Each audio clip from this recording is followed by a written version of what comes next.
আপনি এই সুরপা কলোনিতে মধ্যে একটা DWS, পুরো মানিকের যোগেন্দ্র পাড়াদের মধ্যে একটা DWS আমরা স্থাপিত করতে পারিনি। কারণ কি? এটা কি গ্রান্তি পেলেন? স্টেট গভর্নমেন্ট চাইতেছে, আমাদের সরকার চাইতেছে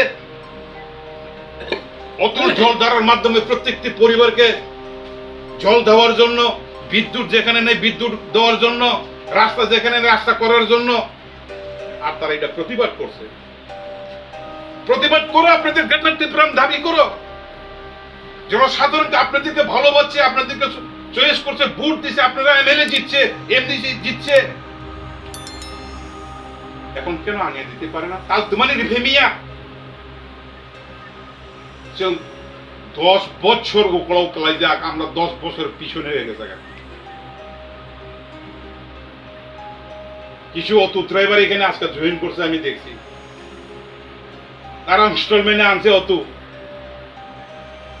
কেউ 32,000, কেউ 40,000, কেউ 50,000, কেউ 60,000 টাকা জমা দিয়ে ইনস্টলমেন্ট সিস্টেম আনছে। মাসে কেউ 60,000, 8,000, 9,000, 10,000 করে প্রত্যেক মাসে মাসে দিতে হয়। এই অত আয়ু কয় বছর থাকবো? আইনি ইনস্টলমেন্ট তো 3 বছর, 2 বছর আছে যাদের ঋণ থাকবে চাষালো মঙ্গলা। উন্নয়ন ভাইকে খাই না।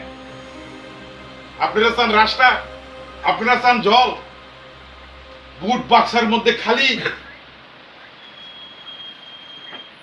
আবার সামনে আসে 2024 লোকসভা নির্বাচন। এই নির্বাচনের মধ্যেও দেখা দেব পরীক্ষা আবার হবে, অগ্নি পরীক্ষা।